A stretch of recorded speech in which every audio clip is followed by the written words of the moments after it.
I'm in love with my pen pal and have been for years. I'm now in his country for a little bit. How do I tell him? I am originally from Argentina and have been writing letters back and forth with a boy from the United States for about 13 years now. When I was younger, our school received letters from a class in America and we sent some back.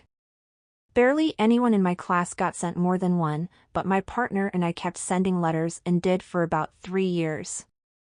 Then we started sending emails, but we also kept sending regular written letters. More time passed and we added each other on WhatsApp and chatted more. So over time it went from monthly at best because of slow mail to weekly to daily. We have video chatted here and there, and it's weird because we have dated other people in this time, but I've never been able to be serious with anyone because I want my first everything to be with him.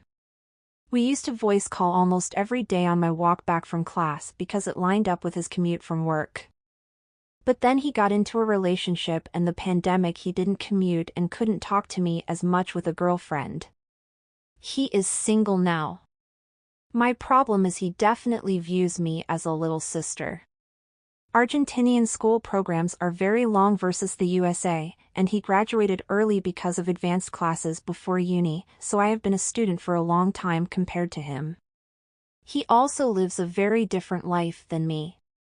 He runs every morning, goes to the gym a lot, is a tall and strong person with high activity and a lot of friends. I am very frail from a muscle disease I got when I was younger and did physical therapy for a long time to be able to walk and now run a little but not much. I am like 168 centimeters and 50 kilograms, so I look weak. I lost many of my friends when I got sick and am much quieter. I know his exes have been fit gym girls and very outgoing. My employer had an opportunity to work on site in New York City, and I applied for it and got it. I moved like a week ago and am in company-supplied housing for the next 6 months. I want to meet him in person for the first time and tell him how I feel, but I am very afraid he won't feel the same. I never told him about it or that I'm here, but we always talk about how he should visit me or I should visit him and how he'd show me the city. I want to just visit his apartment like in the telenovelas, but I know that is awkward.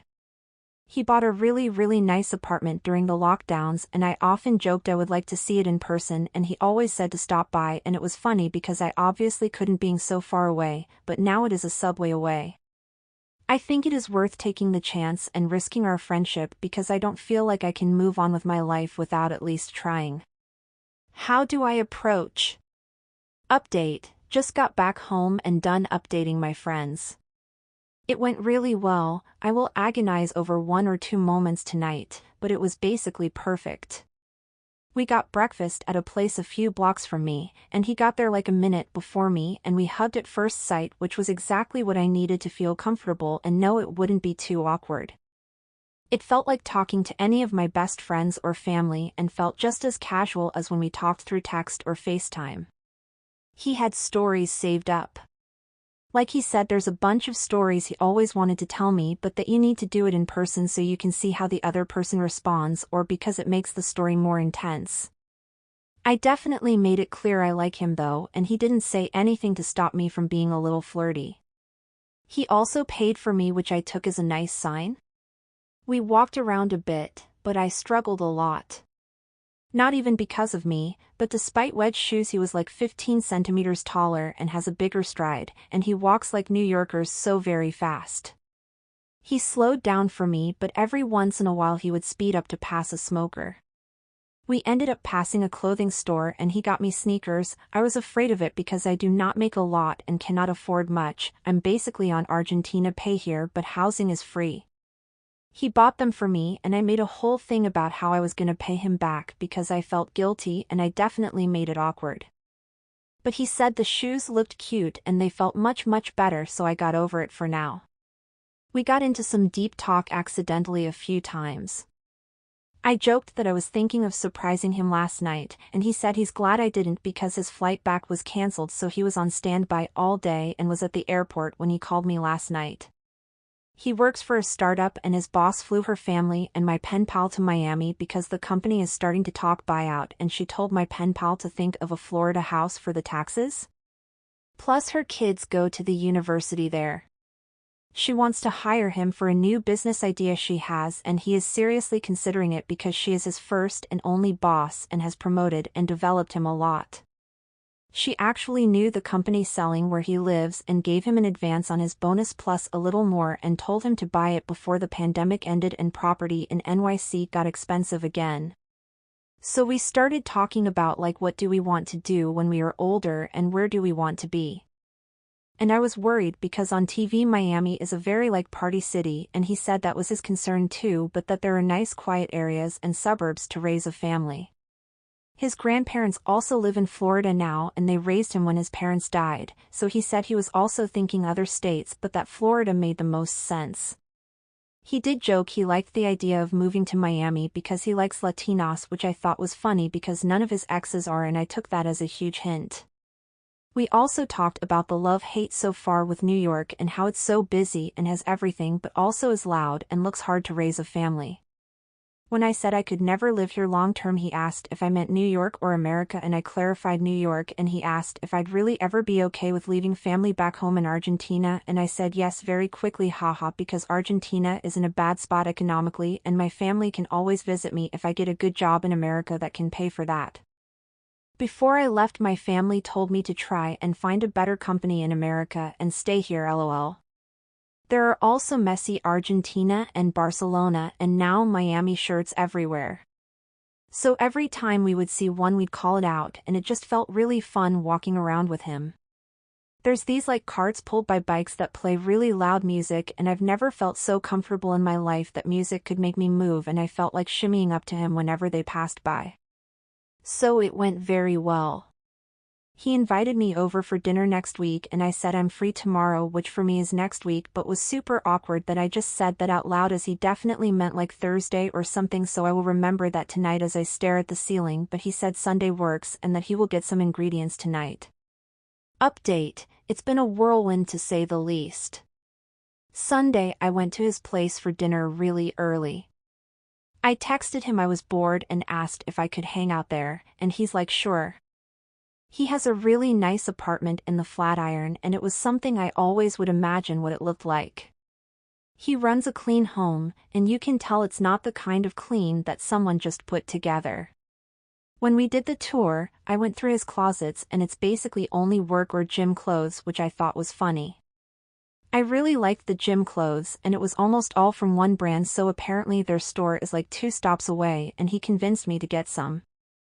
I then learned that shirts and shorts can be expensive. We went to some Vuori store and I didn't realize at first how much things cost. I just browsed and said what things looked nice as someone set up a trial room. When I found out that it was so expensive, I almost threw up and I felt like I wasted his time even coming here, but between the rush of trying things on and him telling me I looked cute and it messed with my brain, and he did get it all for me. And it was a lot. I'm embarrassed to say how much it was, that's how bad it was. We went back and he cooked dinner, which he said he enjoys because he works a lot, almost always past dinner, so he'll often have a cooking call with his coworkers where they're either off camera or on camera and everyone's picking up their kids from camp or cooking or at the gym or whatever else. It was probably the fanciest meal I've ever had in my life to that point, no exaggeration. We watched a movie afterwards and talked a ton. We again got into deep stuff, and it's weird we've known each other for a decade but haven't met in person and truly known each other in some ways. My friends were always so surprised that I told him so much personal stories and that he would do the same, but it always is easier to tell someone you don't see in person these private things. So how do you measure the time to get to know each other? When do you say you are dating? All that became what we were talking about. The other aspect was getting the super important stuff out of the way, where do we want to be long term, what kind of life would we want to live, what role for our partners. Him considering moving to Miami is probably the fairy tale story, because if you ask anyone from Argentina where in the US they would want to move, it would probably mostly be LA and Miami. A lot of the Latinos in NYC are from Central America or the islands. Miami, it feels is more Cubans, Venezolanos, and Argentinians.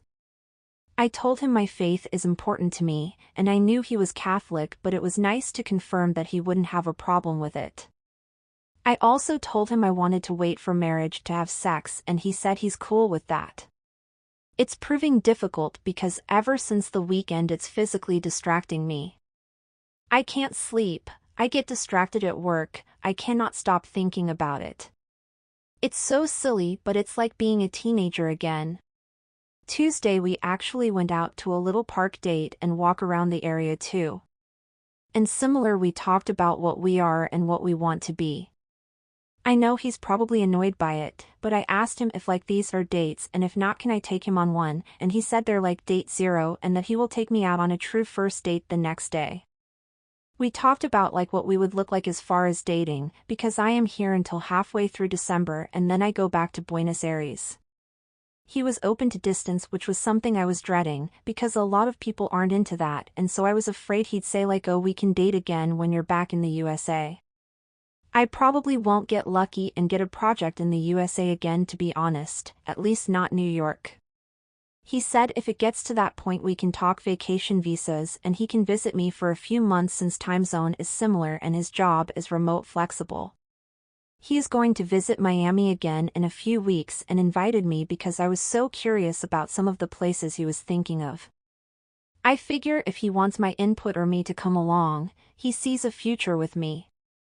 Today was our first date and I know the commentary will be to slow down, but yeah, I am truly in love with my pen pal more than I thought I could be. He picked me up with flowers. He rightly assumed I didn't have anything to put them in either and had a glass thing I forget the word for to hold them. He got me a dress from Reformation, which I had mentioned all the rich foreign workers in my office wear. Like I mentioned it once and like thousands of things I've said over the past few days, and I know I can't keep having him spend a lot on me, but obviously I cried and embarrassed myself that way. He also got me nice shoes again. I changed, I made a big deal over how much he was spending on me, and he said that he knows he can't buy my affection but that his love language is gift-giving. The dinner was one of those things you see on TV. Like literally it was from the old guy that had a guest appearance on The Bear. I mentioned to him I was watching and he said he wouldn't spoil it, but that one day maybe he could spoil me, and I didn't realize one day would be today. I also didn't know food got that fancy. We then went to see a Broadway show and that was on my bucket list for my time in New York. Hadestown has an Argentine lead and so he booked that and I'm like, wow, first of all it was an amazing performance, if you're in NYC you should see it, but also it was just like the fanciest I've ever felt or lived in my life. Like I come from a middle-class background in Buenos Aires, but with the economy the way it is, middle class is just that you're not homeless and can afford food. A lot of the city and country is not doing that well and they are trying to turn things around, but it is not easy. Even if we just walk in the park or hang out at his place, he just makes me feel like everything I say matters, that he hears it, and that I mean a lot to him. And then he dropped me back off at my place and I have spent the past few hours laying in bed texting my mom and friends. I feel an immense amount of guilt that he spends this much on me. Like I even asked him if he does this for all the girls he dates, and he says no way, it's not good dating in NYC and that he usually does coffee or lunch dates at most. It makes me feel so special, and I was telling my mom and she said that if it works out, one day we will have kids and it won't matter what happens, that he will owe me because that is not easy. When my dad called me the other day, he said that it's because I am in his city. If we met in a neutral city or in BA, he would hopefully be as generous, but I would feel more in control. I don't know if I want to though. I know if he visits BA, I would want to show him around and everything, but I like clinging to him sometimes and letting him lead. I will eventually post a follow-up question because there's so much I don't know how to wrap my mind around. Like if I do try and follow to Miami on a visa, it won't be a work one, so I'll not be allowed to make money and I'd be entirely dependent on him, and that makes me feel guiltier. If he visits me, will I actually feel more in control? Do I want or need to? Or am I okay with things if he is okay with it? I also need like sedatives. I don't know how to get urges out of my mind because I never really had to deal with them when I was younger. Even with past boyfriends we didn't do anything more than kiss, and I never felt like I wanted to have sex with them all too much. Also, his boss is like a 50-year-old lady with kids in college who he admits is like a mother figure for him. She actually turned down his application when he first applied to his company, but when the person they selected backed out, they came back to him even though he was a fresh grad and inexperienced. She's been a corporate finance leader for years and is CFO there. She helped him buy his apartment, wants to start a business and hire him in Miami, and has invited him out to vacations. He thinks it's because she knows he doesn't have family and would otherwise spend Christmas and stuff alone. I don't mean to imply there's anything inappropriate there, I really don't think there is, but I am jealous of her as she's super smart and successful, and of him because he has a mentor that pushes him every day while I do not, and I don't think any of my peers do. I also have in the back of my mind, like, why wouldn't he just date someone like himself, someone super ambitious and similar to one of the leaders I work with? Wouldn't he make a lot more combined income and be more comfortable and be able to be fancy every day versus every once in a while? Her husband is also in finance and makes a lot, like he could have that? Why date an Argentinian architect who doesn't want to work for the Gensler or AECOM type companies where you can actually make good money? Anyway, that's my update. Going to go and try and sleep again.